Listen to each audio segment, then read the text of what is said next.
دیکھو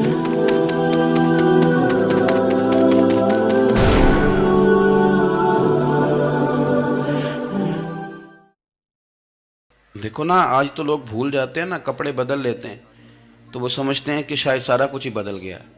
یعنی گاؤں سے آ کر پڑھنے والے بھول ہی گئے ہیں کہ کس کی ماں نے کتنا زیور بیچا. لوگ بھول جاتے ہیں چیزوں کو. اپنے ماضی کو یاد رکھیں.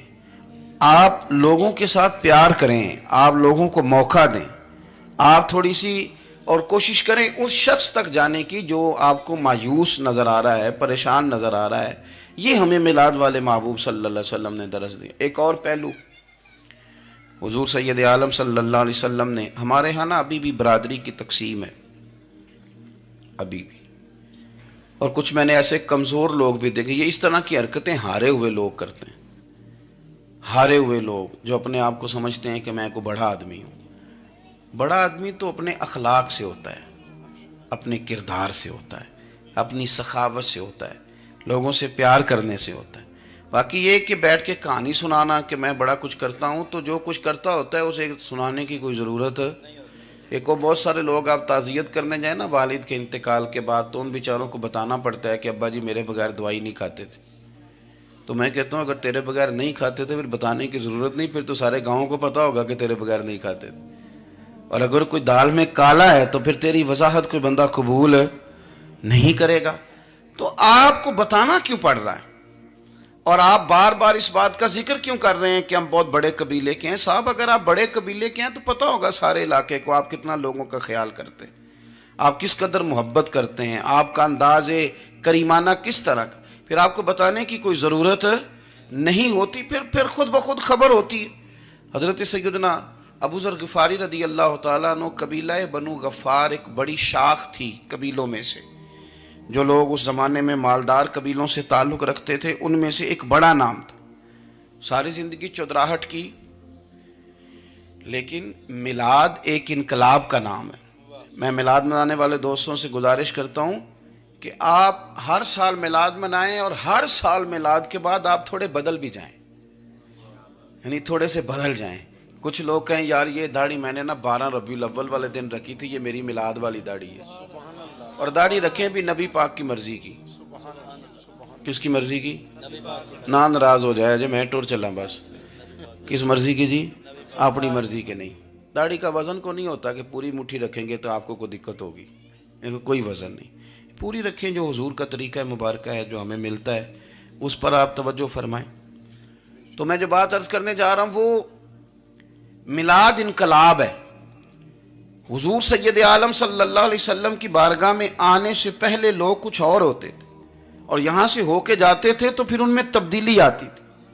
میں سارا دن کرامتیں سناؤں نا کسی کو اپنے پیر صاحب کی، اور اپنے گھر میں بھی کہ میرے حضرت بڑے، میرے استاد بڑے، لیکن بیوی کے ساتھ اگر میں ترش لہجے میں بات کروں گا تو وہ کہے گی یہ سکھاندے نے تینوں پیر صاحب. دوست کہیں گے یہ سکھاتے ہیں آپ. تو آپ کی کہانیاں نہیں چلتی، آپ کا کردار چلتا ہے. حضرت ابو ذر غفاری رضی اللہ تعالیٰ عنہ فرماتے ہیں چونکہ میں چودھری تھا، سیدنا بلال حبشی رضی اللہ تعالیٰ عنہ کے پاس میں بیٹھا تھا. کسی بات میں بات آگے بڑھی اور بڑھتے بڑھتے بات شکرنجی تک چلی گئی. رائے کے اختلاف نے باتوں میں تلخی پیدا کر دی، اور جب تھوڑے لفظ اور تیز ہوئے تو میں نے انہیں کہہ دیا چپ کر، تو ابشن کا بیٹا ہے. کس کے بیٹے تھے حضرت بلال؟ کہتے ہیں جب انہوں نے مجھے کہا تو میرا دل بڑا ٹوٹا، لیکن میں نے ارادہ کیا کہ میں نے حضور کی بارگاہ میں نہیں عرض کرنی. اب ہر بات کی ہم حضور کی بارگاہ میں شکایت کریں.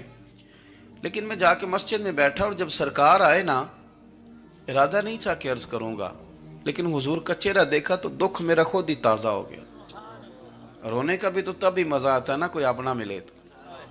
فرماتے ہیں کہ میرے آنسو نا بغیر اختیار کے چھلک پڑے اور میں کھل کے روئے، کھل کے.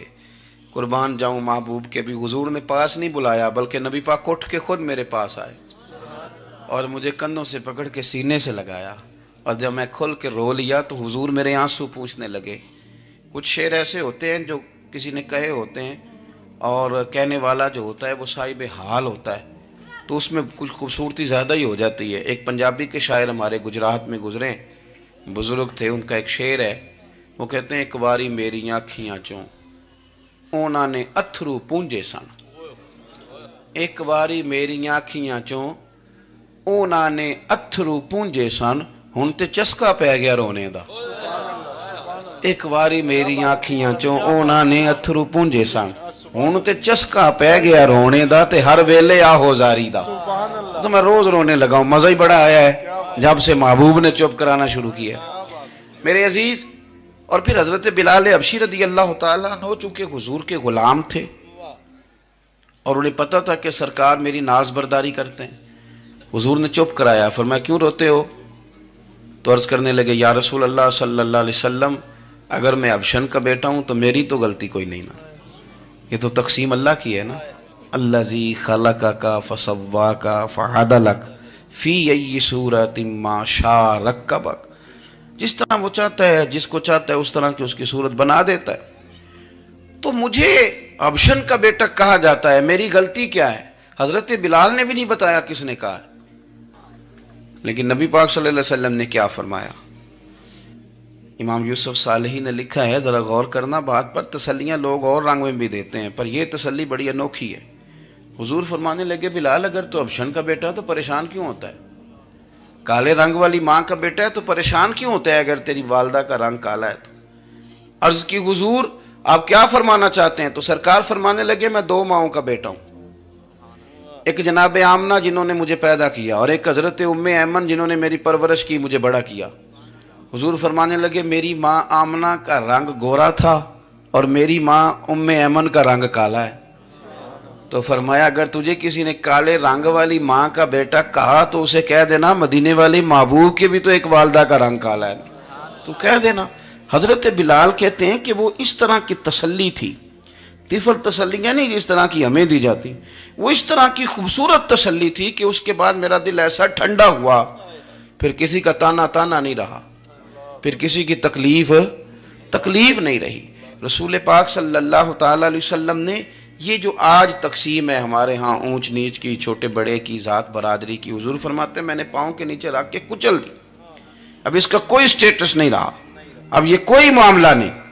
پھر میرے بھائی ایک معاملہ ہمارے اندر جو اور بڑی شدت کے ساتھ آیا ہے اور جس نے بڑا زور پکڑا ہے وہ یہ ہے کہ ہم نا پڑھے لکھے لوگوں سے معذرت کے ساتھ, پڑھے لکھے لوگوں کا بھی ایک مسئلہ ہے, وہ دوسروں کو جاہل کہنا ضروری سمجھتے ہیں. الا ماشاء اللہ میں اکثر کہتا ہوں کہ یہ تو آسان کام ہے نا, آپ نے کہہ دیا جاہل نہیں جی سارے پنڈ والے, یہ تو بڑا آسان کام ہے, تو جان چھڑانے والی بات ہے. ان پڑھ ہیں جی اس قوم دا کچھ نہیں بن سکتا, بھی تو آسان کام ہے, جان چھوٹ گئی. میں بھی کھڑا ہوتا ہوں نماز جنازہ کی امامت کرنے کے لیے, کبھی تو کہہ دیتا ہوں کہ جناب آج لوگوں کو نماز جنازہ کی دعا نہیں آتی, تو سوچتا ہوں کہ اگر کسی نے کھڑا کر کے پوچھ لیا کہ آپ نے کتنے لوگوں کو یاد کرائی ہے, ہم نے کبھی کہا کہ آؤ بیٹھو یاد کراؤں, تو اس کا جواب کیا ہے؟ تنقید کرنا آسان کام ہے اور تعمیر کرنا یہ مشکل مرحلہ ہے. عزیز دوست ہمارے ہاں نا ان پڑھ بندے کے ساتھ اور اس بندے کے ساتھ جس کی سوچیں محدود ہیں ہمارا رویہ اتنا تلخ ہوتا ہے. بھئی مزہ تو تب آتا ہے نا جب آپ کو کچھ لوگ کہتے ہیں میں اچھے کے ساتھ اچھا ہوں, تو اچھے کے ساتھ تو ساری دنیا اچھی ہوتی ہے, آپ نے اس میں کیا کمال کیا؟ حضور سید عالم صلی اللہ علیہ وسلم نے تو فرمایا اس کے ساتھ جوڑو جو تمہارے ساتھ توڑ رہا ہے, جو سخت رویہ اختیار کرے, سخت. بخاری مسلم میں حدیث ہے, حضرت عمر فاروق رضی اللہ تعالیٰ عنہ, حضرت انس بن مالک فرماتے ہیں کہ حضور سید عالم صلی اللہ علیہ وسلم گزر رہے تھے اور سرخ رنگ کی نہ نجرانی دھاری دار چادر سرکار نے اوڑھ رکھی تھی. ایک بدو آ گیا, اس نے کیا کیا کہ حضور کی مقدس چادر کو پکڑ کے کھینچا اور اس زور سے کھینچا کہ گردن مبارک پہ نشان پڑ گیا. زور سے دروازے پہ دستک دے دینا بھکاری, تو اسے خیرات شرات کوئی نہیں ملتی, البتہ جھٹکیاں دو چار ضرور مل جاتی. توڑنا ہے دروازہ, خیرات لینے آیا کہ تو قرضہ لینے آیا. اس نے آ کر کے زور سے چادر کو کھینچا, مقدس گردن پہ نشان پڑ گیا. سرکار نے رخ انور پھیرا, کہتا پتہ کیا ہے, میں غریب آدمی ہوں, کچھ مانگنے آیا ہوں. بھئی تو گلے میں چادر ڈال کے مانگے گا, لیکن یہ آپ کا کمال ہے.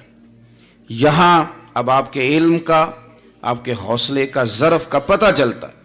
کھینچی چادر, کچھ مانگنے آیا ہوں, اور صحیح بخاری کے لفظ یہ ہیں کہ فَالْتَفَتَ إِلَيْهِ فَضَحِكَ، جب محبوب نے اس کی طرف توجہ کی، اس کی بات سنی، اس نے گلے میں چادر ڈال کے کھینچا ہے، نشان ڈال دیا ہے، لیکن جب حضور نے توجہ کی تو فضحک، نبی پاک نے مسکرانا شروع کر دیا، حضور مسکرائے، یعنی چادر ڈال کر کھینچنے والے. اور یہ چیز آپ کو بڑا کر دے گی. آپ یقین کریں، آپ کو کسی نے برا کہا تو آپ نے ڈبل برا کہا تو آپ تانگ ہوں گے. ہنڈیا جب جلتی ہے تو اس کے کندھے، ابلتی ہے تو اس کے کندھے جل جاتے ہیں. آپ کسی کو اینٹ کا جواب پتھر سے دے کے پریشان ہوں گے، لیکن اگر آپ نے کہہ دیا نا چل یار